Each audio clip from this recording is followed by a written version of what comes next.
grow your tomatoes in containers like me, then this is the best setup. This is my setup. I started doing this last year and it worked so well.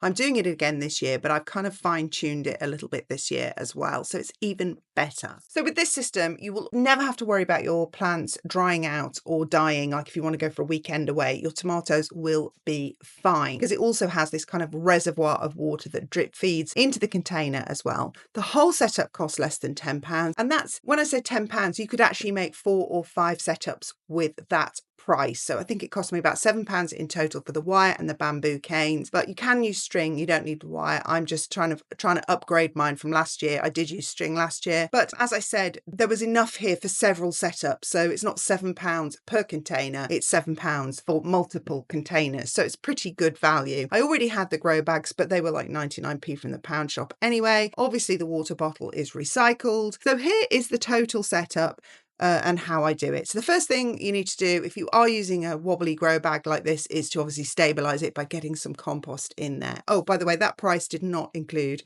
the cost of the compost because some of you may have your own compost. I usually use my own compost, but we've had this heat wave has just basically turned my compost to sawdust. So I decided to use some really nice multi-purpose compost from the garden centre. My compost recipe is 1 part sharp sand with 2 parts compost, and then of course I'm bulking it out with this used compost as well, and the sand just gives a bit of weight to the bag because otherwise it's quite flimsy, and it also helps with drainage. So I'm breaking up the old compost. I don't really want the old compost to go above about 1/3 of the bag. I want the top 2/3 of the bag to be my good compost. Then I'm going to fill the bag to about 1/3, and then I'm going to put in the bamboo canes, and in this case I used 4, but obviously you can use your own judgment depending on the container you're using. So the bamboo canes are going to basically make us a tomato cage, which will support the heavy branches when they're heavy with fruit.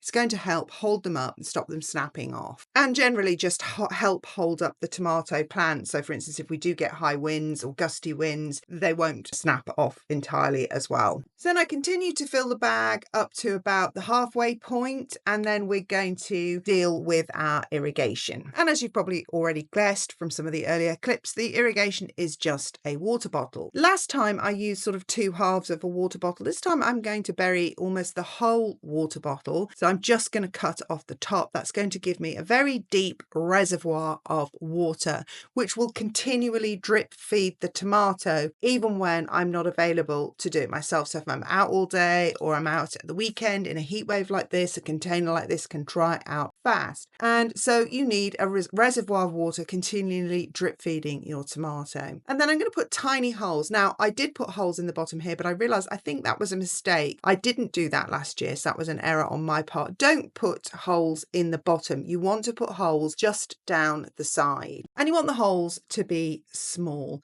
They're going to just drip feed water out to the roots. It's really an emergency setup because you are going to water your tomatoes as usual when you're around, but what you can do is water them, then fill up the reservoir so that if you are going to be away in a heat wave for a long period, the reservoir will continue to drip feed even when you're not there. When I say a long period, I mean away for the weekend or overnight, not for 2 weeks holiday. It's not going to last. Then you place the water bottle with the holes facing towards where you're going to plant the roots. So facing towards the center of the pot, because you want the water to obviously trickle out towards the roots. At the moment, the roots of my tomatoes are quite small, but obviously as they grow and expand to fill this space, they will then reach the trickle of water, and it will be a lifeline in drought conditions. Like the conditions we're experiencing here in the UK, it's highly unusual to have so little rain. So these are my tomato plants. I did actually end up buying some. So this is a long stem here, as you can see. It looks pretty poor condition because I should have potted it up absolutely ages ago, really. I'm just going to loosen up the roots here, and I'm going to plant it right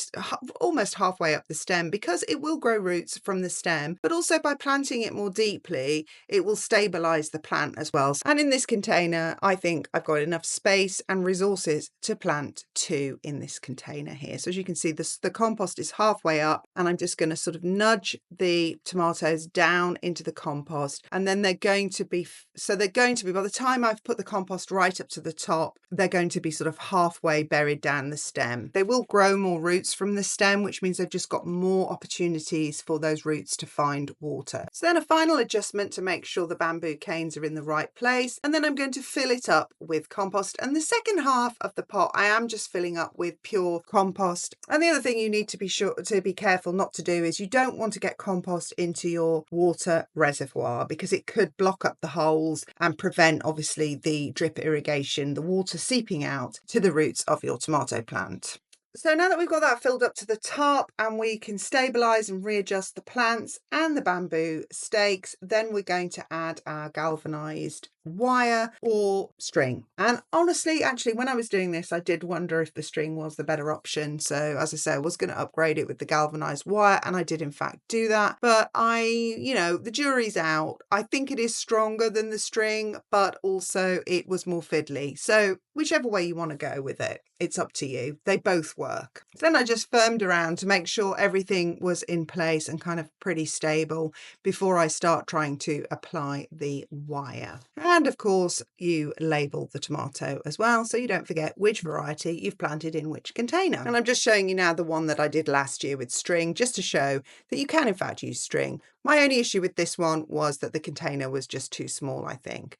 So this container is definitely better. So here I have chopped off a piece of wire because I did take off a length to go round one level of bamboo canes, because it was actually quite hard trying to weave around the whole roll of the wire. So I just took off a length and then I just bend that round the bamboo canes, sort of just wrapping it round each cane as I go, just so that it stabilizes it a bit. It was a bit fiddly, I'm not going to lie, but the end result was good. If you're sort of like really bothered about the aesthetics of it, then I think perhaps the string did look better, but I don't think the string is anywhere near as strong, obviously, for holding up those heavy branches. Assuming they're going to be heavy with fruit, then I think the wire is the better option. So again, as you can see here, I cut off another length to do the second layer, and then I just kept working the wire round until I got to the top. I could definitely perfect this, but in the end, it was a pretty solid cage for these tomato plants. So it worked, it did the job, it does what it says on the tin, as the saying goes. So then finally what I wanted to do is water it. Now the key to keeping your tomatoes hydrated is to make sure that before you even think about the drip irrigation, that you hydrate this compost. So I saturated it with 2 buckets, watering cans of water like this. Once this is really saturated and well hydrated, so for instance, if you were going away for the weekend, like I said, you would saturate all the compost first, make sure all the compost is really hydrated.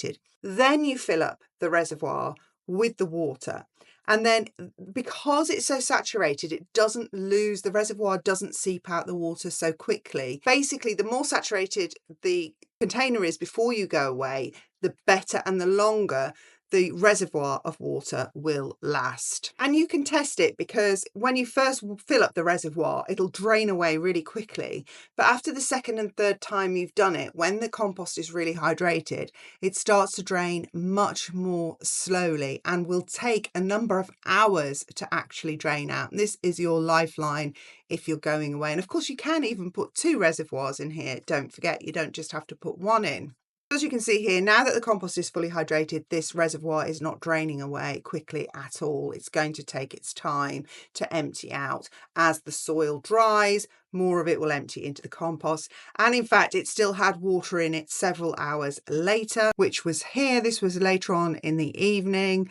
There was still water in the reservoir. So now we'll get to why there's a banana in the water and why it's also red, because we can also use this reservoir to deep feed our tomato down to the roots with potassium rich food, because to fruit well, tomatoes do need potassium rich fertiliser fertiliser, and as you know, I'm an organic garden, so I don't use anything chemical on my plants, especially ones I'm going to eat. So what I did was I have done a whole video on using passata as a feed for tomatoes, and I will link that in the description if you want to watch the whole video. But the purpose is because it also gives you the recipe, the quantities, because you don't want to overwhelm your tomatoes and sort of poison them. But I've used passata here and banana to feed my tomato plants in the reservoir, and the banana will just break down and gradually seep that potassium into the root system of the plants. And of course, passata is made of tomatoes, which are rich in potassium, so we can water down some passata and use that as a feed as well. And I'll link the recipe of that in the description, as I say, because it is you do need to dilute it, and so there are specific quantities that you need. So that's it. That's my tomatoes in container setup. So obviously a deep container, a couple of tomatoes, a homemade tomato cage, drip irrigation with feed, with a high potassium feed that's organic. What more do your tomato plants really need? As you can see, these were desperate to be planted out, so I've just planted them out in the nick of time, and I've got several more to do as well. So if you found this video helpful, then obviously don't forget to subscribe and like and share with your friends, and I'll see you again in my next video. Thanks for watching. Bye.